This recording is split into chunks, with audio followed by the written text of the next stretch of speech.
Next move, अब चलते हैं आगे, समझते हैं। तो जब हम एएसएम करेंगे, जीएस कैसे तैयार करें, तो जीएस में हमारे पास दो कैटेगरीज हैं, दो तैयारी करने वाले स्टूडेंट हैं। देखो, एक जो लगातार तैयारी करते चले आ रहे, जैसे मेंस के बैच में हमारे साथ जुड़े हैं, तो अगर आप सब्जेक्ट को ध्यान से देखेंगे तो जो बच्चे पहले से तैयारी कर रहे हैं, उन्होंने ज्योग्राफी पढ़ी है, इकोनॉमी पढ़ी है, पॉलिटी पढ़ी है, साइंस एंड टेक पढ़ा हुआ है और हिस्ट्री पढ़ी हुई है, और करंट लगातार चल रहा है। यहां पर सबसे इंपॉर्टेंट बात है कि उसमें जो उन्होंने पढ़ा है, अब उसमें उन्हें कॉन्सेप्ट को डेवलप करना है, या ये धीरे धीरे सब्जेक्ट जो है वो डिफरेंट कोर्सेज में कवर होते चले जाएंगे। जैसे अगर अभी आप मेंस के बैच में हो, कॉन्सेप्टर के बैच में हो, तो ये सब्जेक्ट धीरे धीरे आपके कवर होते चले जा रहे हैं। इसीलिए जो बच्चे अभी तक तैयारी करते चले आ रहे हैं, उनके लिए ये चीजें आसान हो जाती, बस अब उन्हें क्या करना है, इसमें अपने आप को जो है वो फोकस करना है कि जो कंप्रीहेंसिव स्टडी थी उसको ऑब्जेक्टिव यानी कि टू द पॉइंट स्टडी में कन्वर्ट करना है। क्लियर है? तो अब हमें क्या करना है, हम इसको किस रूप में लेकर जाते हैं। तो एक स्टूडेंट वो हो गया जो पहले से पढ़ाई कर रहा है, ठीक है, जिसने अपनी शुरुआत जनरली 1.5 साल 1 साल पहले शुरू कर दी थी। एक वो है जो अभी प्री को क्रैक करने की सोच रहा है, ठीक है, अभी सोच रहा है। तो यहां पर भी इसके बारे में भी मैं कुछ बताऊंगा कि वो कैसे अपनी तैयारी को आगे लेकर जाया जा सकता है। अब जो बच्चे हम मान के चल रहे हैं जिनको पहले से वो पढ़ाई कर रहे हैं, या सब्जेक्ट्स को कुछ उन्होंने 2 या 3 पार्ट कवर कर लिए, मान लीजिए हिस्ट्री कवर कर ली, ज्योग्राफी या जो है वो पॉलिटी कुछ कवर कर रखी है, तो अब उन्हें क्या करना है, अब उन्हें 2 काम करने हैं। एक, इन दोनों में से अगर तुम्हें लग रहा है कि मेंस हमने लेट शुरू किया, हमें जो है टाइम कम मिला, मान लो अभी 2-3 महीने के अंदर ही शुरू किया है, या हमें अभी जो है वो इनपुट नहीं है, तो यहां पर आपके लिए कुछ क्रैश कोर्सेज होते हैं, ठीक है। क्रैश कोर्सेज जो होते हैं हमारे पास, इनमें क्या होता है, ये शॉर्ट टर्म हमें रिवीजन करा देते हैं, शॉर्ट टर्म रिवीजन करा देते हैं, शॉर्ट टर्म रिवीजन करा देते हैं। अगर आप लोग कहेंगे तो ये कोर्स हम भी शुरू कर सकते हैं, कोई बड़ी बात नहीं है, और जिस तरह से हमें तैयारी करनी होती है। तो इसमें क्या होता है, जो फंडामेंटल 5 सब्जेक्ट और करंट अफेयर्स होता है, उसको फोकस करते हुए जो इसके इंपॉर्टेंट कॉन्सेप्ट्स होते हैं वो प्रिपेयर किए जाते हैं, राइट। जैसे एनसीईआरटी बेस्ड हो गया, प्लस एनआईओएस बेस्ड हो गया, plus some standard books, right, जैसे कि कुछ, जैसे लक्ष्मीकांत बहुत इंपॉर्टेंट है, जैसे अगर मैं बात करूं रमेश सिंह इकोनॉमी के लिए बहुत इंपॉर्टेंट है, जैसे बेयर एक्ट हो गया पॉलिटी के लिए बहुत इंपॉर्टेंट है, क्वेश्चन वहां से आते हैं। इसी तरह साइंस एंड टेक के लिए स्पेक्ट्रम की बुक बहुत इंपॉर्टेंट है। ये बेसिक फंडामेंटल बुक्स होती हैं जो हमारे काम बहुत ज्यादा आती हैं। तो यहां पर आपको अगर शॉर्ट टाइम है और अभी आप अपने आप को कॉन्फिडेंट नहीं है, तो you just take your teachers help, अपने टीचर की हेल्प लीजिए या किसी कोर्स की हेल्प लीजिए। क्यों? क्योंकि अगर मैं पूरी किताब पढ़ूं, मान लो मैंने एनसीईआरटी पढ़ा और एनसीईआरटी पूरा पढ़ने के बाद 2 महीने मैंने ज्योग्राफी किताब पढ़ी और मुझे उसमें से केवल 20% चीजें मिल रही हैं, तो वो मेरा टाइम किल करेगा। तो एडवांस स्टडी मेथड का मतलब होता है you have to protect your, you have to save your time, you have to purchase your time. तो इसको मतलब क्या बोलते हैं, जब आप एडवांस स्टडी मेथड करते हैं एएसएम, तो एएसएम करते समय आपको परचेज योर टाइम होता है, ठीक है, आप परचेज करते हैं अपने टाइम को, परचेज योर टाइम, अपने समय को आप खरीदते हैं। याद रखिएगा, एएसएम का सीधा सा मतलब होता है परचेज योर टाइम। तो आपको अपना समय खरीदना होता है। कैसे खरीदेंगे ये देखिए, आपके लिए सबसे इंपॉर्टेंट आपका जो किलर फैक्टर है वो आपका टाइम है। अब जो बताने जा रहा हूं ध्यान से, एक, मेरे फंडामेंटल सब्जेक्ट में मुझे क्विक रिवीजन करना है, अगर मुझे आता है तो भी और मुझे अगर पढ़ना है तो भी, दोनों केसेस में, तो go with the crash courses, क्योंकि वो टीचर जल्दी जल्दी चीजों को आपको लिंक अप कर देगा। उसके बाद जब हम इसमें आरएसएम जोड़ देंगे तब वो चीज हमारी पूरी हो जाएगी। एएसएम अकेले आपको सिलेक्शन नहीं दिला पाएगा, आरएसएम भी इसमें डालना पड़ेगा। अभी उसके बारे में आगे बात करूंगा, आरएसएम कैसे काम करेगा। क्यों मैं कह रहा हूं, इस फंडामेंटल को याद रखना और ये लिख लेना कि तुम्हें समय खरीदना पड़ेगा, तुम्हें समय किसी भी स्थिति में खरीदना पड़ेगा। क्लियर है? तो ये हो गया हमारा क्विक रिवीजन मेथड, ये हमारा इंपॉर्टेंट सेगमेंट क्रिएट हो गया। तो यहां पर किसी भी टीचर, कोई भी कोर्स आप ज्वाइन कर लो जो तुम्हें तेजी से कवर अप करा दे, 4-5 महीने में वो basic fundamental history, geography, polity, CSAT, ये सब जो है वो कवर करा दे। याद रखिएगा। दूसरा, अभी सिर्फ इससे काम नहीं चलेगा, दूसरा सेगमेंट होगा कि आपको रिवीजन टेक्निक्स डेवलप करनी पड़ेगी। जैसे आप जो भी पढ़ें, जैसे ऑडियो आप उसकी बना लें, जो भी पढ़ें उसको बोल बोल कर, जैसे सुबह उठ गए आपने कुछ इंपॉर्टेंट पॉइंट्स, टीचर ने आपको कुछ इंपॉर्टेंट नोट्स दिए, जैसे मैं LWMI नोट्स देता हूं, तो आपने उसको क्या किया, ऑडियो बना लिया। या जैसे हमारी ओजांक ऑडियो ऐप, वहां चले गए आप, तो ओजांक ऑडियो ऐप पे चले गए, राइट, वहां पर आप जाकर उसको डाउनलोड कर लिया और वहां पर आपने तेजी, जैसे आप चलते फिरते, आपको हर समय अब पढ़ाई करनी है, तो यहां पर आपने क्या किया, आपने उसको तेजी से रिवाइज करना शुरू किया, चल रहे हैं, ब्रश कर रहे हैं, कुछ अभी टहल रहे हैं, कोई भी ऐसा जो है कहीं गार्डन में बैठे, आपने उस समय अपना रिवीजन करना शुरू किया, क्योंकि अब आपको टाइम बचाना है, अपना टाइम आपको परचेस करना है, याद रखिएगा। इसके बाद अगला जो सबसे इंपॉर्टेंट सेगमेंट है, वो सेगमेंट इस तरह से काम करता है कि आप किस तरह से अपना जो थर्ड पॉइंट है, किसी आप पीयर को यूज करिए, यानी कि कोई दोस्तों का ग्रुप या कुछ ऐसा है, जैसे उसमें रिवीजन के फंडामेंटल बांट लीजिए कि ये पार्ट तुम्हारा, जैसे मान लो हिस्ट्री हो गया तो ये मॉडर्न तुम्हारा हो गया, एंशिएंट मेरे पास हो गया, आर्ट एंड कल्चर इसका हो गया। एक दूसरे से क्वेश्चन सफल करो, मतलब एक दूसरे की मदद से तुम बोले कि तुम खड़े हो और तुम बोलो, एक व्हाइट बोर्ड कमरे में रख लो, फिक्स रख लो, और इसमें कोई फालतू की बातें नहीं करनी, कोई ईगो लेकर नहीं आना है, एक पीयर फैक्टर में काम करना है, मित्रवत एक दूसरे का प्रयोग करो। समय, मैंने कहा ना, सारा एएसएम का पूरा फंडामेंटल ही है, समय कितना अच्छा तुम खरीद पाते हो। जितना समय तुम खरीद पाओगे, जितना समय तुम सही से यूटिलाइज कर पाओगे, उतना ही रिजल्ट तुम्हारे फेवर में रहेगा। आज से तुम्हारा जो सबसे बड़ा दुश्मन खड़ा होगा वो तुम्हारा टाइम खड़ा होगा। जो टाइम को किल करता जाएगा, टाइम उसको किल करता जाएगा। बड़ा ही प्रोपोर्शनेट है, ये प्रकृति का सिद्धांत बहुत ही सुंदर है। तुम उसे किल करो, वो तुम्हें किल करेगा। तो अब ऐसी कंडीशन में क्या करना, पीयर। अब जैसे मान लीजिए मैं खड़ा हुआ, मेरे 3 दोस्त हैं, मैंने कहा भाई आज मैं मॉडर्न का रिवीजन कराऊंगा तुम लोगों को, ठीक है। तो अब मॉडर्न में मैंने उठा लिया कोई पॉइंट कि भाई मान लो मॉडर्न में 1707 तक मैं आप लोगों का रिवीजन करा रहा हूं। अब मैंने क्या किया, एक व्हाइट बोर्ड लिया, इंपॉर्टेंट पॉइंट्स लिखे और वहां पर उन लोगों को पढ़ाना शुरू किया। अदापा कार्तिक जो आईएएस टॉपर थे, वो कहते थे teaching is the double process of learning.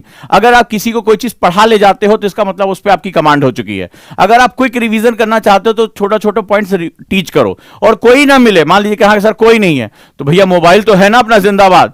तो भैया मोबाइल के सामने खड़े हो गए या अपने शीशे के सामने 2-4 फोटो टांग ली। जब कपिल शर्मा शो देखा तुमने, तो जब कोविड टाइम था तो वहां दर्शकों की जगह फोटो लगा दिए जाते थे और उनको खड़े होकर बोलना है, और जो बोल रहे हैं उसको रिकॉर्ड कर लो कि कहीं फैक्ट मुझे चेक करना है। तो क्या किया, जब बोल रहे हैं तो ऐसे मोबाइल ऑन करके रख दिया और जो बोल रहे हैं वो रिकॉर्ड हो रहा है। तो इससे तुम्हें यह भी पता चल जाएगा कि हम जो बोल रहे हैं फैक्ट वो सही है कि नहीं सही है। बहुत ही इंपॉर्टेंट फंडामेंटल है, रादर दैन कि मैं तुम्हें ज्योग्राफी कब पढ़नी है, हिस्ट्री कब पढ़नी, पॉलिटी कब पढ़नी है, ये तो अभी मैं इस पर आऊंगा ही आऊंगा। लेकिन सबसे पहले मैं तुम्हें बता रहा हूं, अपना समय खरीदना सीखो। तो अगर ये लग रहा है कि नहीं सेल्फ स्टडी अभी हो जाएगा और मैं सारी किताबें सारी पढ़ डालूंगा, तो फिर अगले साल हम फिर मिलेंगे, अगले साल हमारी मुलाकात फिर होगी और फिर तुम प्री की तैयारी कर रहे होगे। तो पहला चीज है, अपनी ईगो को डिसॉल्व करो। इस समय जितनी ज्यादा ईगो होगी उतनी ज्यादा तुम्हारा रिजल्ट दूर होगा। तो ईगो को खत्म करो, ठीक है। जहां से भी तुम्हें लग रहा है कि नहीं यार मुझे अभी जुड़ना है, अपना टाइम बचाना है, अपनी प्रोडक्टिविटी इंक्रीज करनी है, एक बार कंपटीशन निकल जाए, सेफ हो जाओगे। प्री निकलने के बाद काफी सेफ हो जाता है इंसान, कम से कम समाज का प्रेशर, अरे हाँ प्री निकाल लिया, हाँ भैया मेंस लिखे हैं, ठीक है। कहीं नौकरी भी मांगने जाओगे, बहुत से ऐसे बच्चे हैं जो कंटेंट डेवलपमेंट का काम करते हैं, पहली शर्त होती है उनकी, और बड़ी अच्छी उनको सैलरी मिलती है, 30,000, 25,000, 20,000 आराम से, मतलब तुम्हें किसी से पैसा लेके पढ़ने की जरूरत नहीं पड़ेगी। लेकिन उसमें पहली शर्त होती है कि कम से कम मेंस लिखे होने चाहिए। तो जब मेंस लिखे होने चाहिए तभी तुम्हें जो है वो जॉब ऑफर की जाएगी, अच्छी नौकरी मिल जाती, क्वेश्चन बना के दे सकते हो, कंटेंट चेक कर सकते हो, तुम्हारा रीडिंग भी होता। बहुत से बच्चे कर रहे हैं, बहुत से बच्चे जो आईएएस बने हैं वो भी कभी कंटेंट डेवलपमेंट का काम किया करते थे, कॉपी चेक कर लिया करते थे या पॉइंट्स अच्छे अच्छे नोट्स बना लिया करते थे। तो इससे उनको भी बड़ा बेनिफिट होता है। लेकिन सबसे पहले प्री निकालना तुम्हारे लिए बहुत आवश्यक है। इसके बाद तुम्हारे लिए इकोनॉमिक रास्ते खुल जाएंगे, तुम बिना किसी बाबूजी से पैसा मांगे अपनी पढ़ाई भी कर सकते हो। चलो, तो अब यहां पर क्विक रिवीजन के लिए आप कोई भी क्रैश कोर्स ज्वाइन कर लें, किसी टीचर की हेल्प ले लें, कोई इसमें ईगो की बात नहीं है। दूसरा, रिवीजन टेक्निक्स में ऑडियो रिकॉर्ड करें या छोटे छोटे फ्लैश कार्ड बनाएं। अब हालांकि उतना टाइम नहीं बचा है, लेकिन फिर भी उसको क्विक रिवाइज करें। जैसे मैं LWMI नोट्स बनवाता हूं, ठीक है, तो LWMI में क्या होता है, दीवारों पे चिपका दें उसको, सारा सब हटाएं, हीरो हीरोइन सबकी फोटो हटाएं और वहां पर नोट्स चिपका दें और उसको देखते रहें, रिवाइज करते रहें। तीसरा, पीयर जो है वो फैक्टर्स को यूज करें, C2D, कॉपरेट टू डोमिनेट, इस समय मैं बोलता हूं C2D। तो अगर दोस्त हैं अच्छे जिनके साथ अंडरस्टैंडिंग है, बकैती कम करते हैं, तो उनके साथ अपने अपने पार्ट्स बांट लो कि भाई हम 2 दिन बाद मिलेंगे, ये पार्ट मेरा, ये पार्ट तुम्हारा, ये पार्ट तुम्हारा। जनरली क्या होता है, इसमें आपस में लड़ाई हो जाती है, झगड़ा हो जाता है, एक दूसरे की थूतू में हो जाती है। ऐसा नहीं करना, सिर्फ अपने डोमेन में रहना। अनुशासन बहुत इंपॉर्टेंट होता है। और अगर कोई ना हो तो भैया 4-6 जो है स्टूडेंट की फोटो ले आओ, टांग दो अपने सामने अलमारी पर, चिपका दो और अपना मोबाइल रखो, खुद ही पढ़ा लो। चलो भैया हम पढ़ाते हैं, एक आर्टिफिशियल टीचर बन जाए। जैसे मैं अब इस कमरे में मेरे कोई नहीं है, कैमरा है और मैं हूं, तो मैं ये मान के चलो मेरी कल्पना में हजारों स्टूडेंट है इस समय जो मुझे देख रहे हैं, पढ़ा रहा हूं आराम से दबा के, कौन टेंशन पड़ी है। तो ऐसे तुम भी करो, कौन से अपने इमेजिनेशन में स्टूडेंट डाल दो, तो मेरे इमेजिनेशन में मेरा स्टूडेंट है, ठीक है। तो अब उस कंडीशन में ये हमारा एएसएम का पहला तरीका रहा। अब एएसएम में सब्जेक्ट्स को डील करना सीखो। सब्जेक्ट्स को एक बराबरी का महत्व नहीं दिया जाता है। अब जैसे सब्जेक्ट में ज्योग्राफी प्लस एनवायरमेंट है, ठीक है, अब ये समझो, तो इन्वायरमेंट का पोर्शन बहुत बड़ा है, इसके क्वेश्चन सबसे ज्यादा आते हैं। इससे पहले मैं एनालिसिस कर चुका हूं और एक बार और एनालिसिस कर दूंगा कि किस पार्ट से कितने क्वेश्चन आते हैं। इसी तरह हिस्ट्री हो गया, तो ये आपकी प्राथमिकता होनी चाहिए, ये सबसे डायनेमिक पार्ट है, ये इसका जो है टाइम आप ज्यादा एलोकेट करोगे। ऐसे ही मान लो तुम हिस्ट्री पढ़ रहे हो, तो हिस्ट्री में मॉडर्न सबसे ज्यादा, उसके बाद आर्ट एंड कल्चर, एंशिएंट, और उसके बाद मेडाइवल आता है। तो आप टाइम भी इसी हिसाब से एलोकेट करोगे। इकोनॉमी हो गया, तो इकोनॉमी में जो आपकी अप्लाइड पार्ट होती है यानी मैक्रो पार्ट हो गया, वो ज्यादा होता है। मैक्रो प्लस जो सोशल फैक्टर्स हैं यानी समाज की प्रोग्राम एंड पॉलिसी जो समाज के लिए बनाई गई, सबसे ज्यादा क्वेश्चन वहीं से आते हैं। जब हम पॉलिटी में आते हैं तो पॉलिटी में आज जो सबसे ज्यादा क्वेश्चन आ रहे हैं वो गवर्नेंस से आ रहे हैं, उसके बाद जो है वो गवर्नमेंट के क्वेश्चन पूछे जा रहे हैं। तो हमें टाइम इस तरह से एलोकेट करना है, राइट। तो हमें ये समझना है कि किस सब्जेक्ट की इंपॉर्टेंस कितनी ज्यादा है। सबको सोचो कि हम जो है वो एक महीना मेडाइवल पढ़ेंगे, एक महीना एंशिएंट पढ़ेंगे, तो नहीं होगा काम। आपको समझना पड़ेगा किस पार्ट से क्वेश्चन ज्यादा जो है वो पेनिट्रेट करते हैं, कितना ज्यादा हमें टाइम देना पड़ेगा। अगर आपने ऐसे सब्जेक्ट में टाइम दे दिया जिसकी इंपॉर्टेंस कम है और आप उतना ही बराबर समय दे रहे हैं, तो आप कभी भी अपनी रणनीति नहीं बना पाएंगे। मैंने क्या कहा, परचेज योर टाइम, आपको अपना समय खरीदना है। तो अगर मुझे लग रहा है कि भाई मुझे मेडाइवल से कम क्वेश्चन आते हैं, इतनी भारी बुक है, मैं किसी की मदद ले लूं, किसी टीचर की हेल्प ले लूं, मुझे ये पार्ट आप पढ़ा दीजिए, मुझे नोट्स दे दीजिए, खत्म हो गई बात। क्लियर है? डन। आ जाइए। अब आरएसएम मोस्ट इंपॉर्टेंट है, मोस्ट इंपॉर्टेंट, बिना इसके प्री नहीं निकाल पाओगे, लिख लो। आरएसएम का मतलब होता है रिवर्स स्टडी मेथड, यानी उल्टा हमें चलना है। तो अभी हमने एडवांस स्टडी मेथड पढ़ा, एएसएम में हमने समझा कि हमें कैसे आगे अपना टाइम टेबल बनाना है, कैसे हमें पढ़ना है, और 3 फंडामेंटल, परचेज योर टाइम, अपना समय कैसे खरीदना है। तो स्मार्ट जो भी रहेगा वो इस समय यूपीएससी क्रैक कर लेगा। लेकिन अगर हमारे पास अब इसके बाद आरएसएम, यानी कि हम आगे से पीछे की तरफ जाएंगे, और ये सबसे मैजिकल मेथड होता है। इसमें क्या होता है, स्टूडेंट का सबसे बड़ा फियर फैक्टर, आप में से सारे लोग मॉडर्न की आपने अभी तक नियम बना लिया होगा, जनवरी महीने में हिस्ट्री पूरी कर दूंगा, ज्योग्राफी पूरी कर दूंगा, ऐसे आपने कसमें तो खा ली होंगी। 1 तारीख से पक्का जो है शुरुआत हो जाएगी, पार्टी नहीं करूंगा, ठीक है, यही सब चल रहा होगा तुम्हारे जीवन में, ठीक है, मैं जान रहा हूं, हर साल का यही जो है शिगुफा बना रहता है। लेकिन सवाल है, एक चीज मिस कर देते हो, क्वेश्चन के नाम से डरते हो। क्यों, मैं बता रहा हूं। हमने लॉन्च किया ओजांग टेस्ट प्रैक्टिस, हम रेगुलर उस पर फ्री टेस्ट दे रहे हैं, तमाम चीज दे रहे हैं, कोई नहीं करवा रहा है। मुश्किल से पूरे इंडिया में 100-150 लोग उस पे आ रहे हैं, इतने लोगों को दिन भर शेयर किया जाता है, 20,000-25,000 लोगों को शेयर किया जाता है, देते ही नहीं क्वेश्चन। क्यों? अरे अभी तो हमने पढ़ा ही नहीं है, तो जब पढ़ा ही नहीं तो हम क्वेश्चन घास करेंगे, हो गया काम। यहीं पर सबसे बड़ा इस क्वेश्चन के साथ, आरएसएम के साथ फियर फैक्टर आ जाता है, फियर फैक्टर। तो ये फियर फैक्टर जो होता है, जानते हो क्या होता है? इसको हम लोग बोलते हैं पिजन इफेक्ट, पिजन इफेक्ट, कबूतर प्रभाव। कबूतर प्रभाव आरएसएम के साथ एक साइकोलॉजिकल इफेक्ट होता है, इसको हम लोग कबूतर प्रभाव कहते हैं।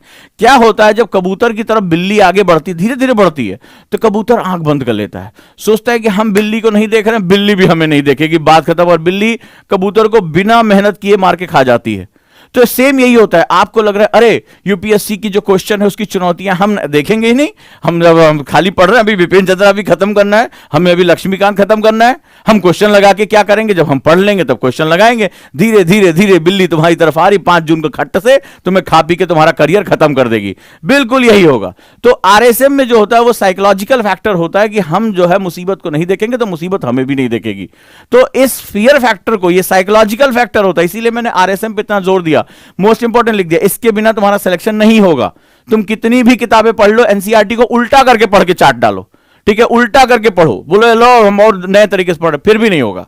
कारण क्या है, जब तक आप क्वेश्चन के साथ उसका साइकोलॉजिकल फैक्टर, उसके सेगमेंट्स आप नहीं करोगे, तब तक काम नहीं चलेगा। तो लास्ट ईयर भी मैंने एक चार्ट बनाकर दिया था, पर डे कितने क्वेश्चन, मान लो 30 क्वेश्चन आपको पर डे ऑब्जेक्टिव लगाने ही लगाने हैं, मिनिमम से शुरू करना है, ऑब्जेक्टिव क्वेश्चन लगाने ही लगाने हैं, और यहां पर हमें इस फैक्टर के साथ कार्य करना ही करना है। तो हमें क्या करना है, आपको रेगुलर ऑब्जेक्टिव क्वेश्चन लगाने हैं, और ऑब्जेक्टिव क्वेश्चन लगाने के बाद एक डायरी आपको इस तरह की मेंटेन करनी है। अब डायरी आपको मेंटेन करनी है, और उसमें जो क्वेश्चन गलत हुए हैं, रॉन्ग, उनकी कैटेगरी करनी है। मान लीजिए आपके क्वेश्चन पॉलिटी से गलत हो रहे हैं, पॉलिटी में सब टॉपिक आपके क्वेश्चन जो है वो संविधान से गलत हो रहे हैं या पावर से गलत हो रहे हैं, तो उन क्वेश्चंस को आप एक जगह इकट्ठा करेंगे। जो क्वेश्चन गलत है वही आपकी कब्र है, वही नेगेटिव मार्किंग है। तो आपको सबसे पहले क्या करना है, उसको शॉर्ट आउट करना है, उसके क्वेश्चंस को डेली के डेली लगाना है।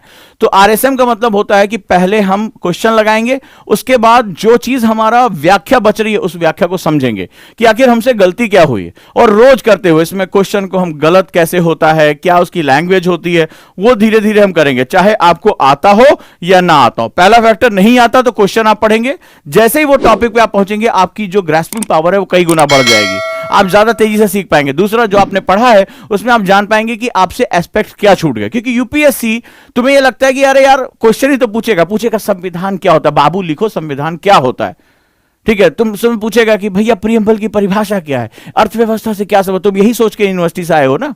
और यहां क्या होता है, 4 ऑप्शन में 4 अलग अलग डायमेंशन देता है, पहला ऑप्शन पता होता है, दूसरा पता होता है, तीसरा और चौथा पता ही नहीं होता है। और वो तुमसे पूछता है कि बताओ चारों सही है, तीनों सही है, पहले और दूसरे सही है, तुम्हारी हालत खराब हो जाती है। तो वहीं पे सबसे ज्यादा निगेटिव मार्किंग कर लेते हो। निगेटिव मार्किंग सबसे बड़ा दुश्मन होता है। तो क्या करना है, आपको आरएसएम पे अपनी पावर बनाकर रखना है। रिवर्स स्टडी मेथड, क्वेश्चन तुम्हारे जनवरी से तुम्हारे जीवन का अभिन्न अंग होना चाहिए, चाहे तुम्हें आए या ना आए। जैसे तुम मंजन करते हो, जैसे तुम नहाते हो शायद कभी कभी, या जैसे भोजन करते हो, उसी तरह तुम्हें ऑब्जेक्टिव क्वेश्चन अपने जीवन में, अपने टाइम टेबल में लाना ही लाना है।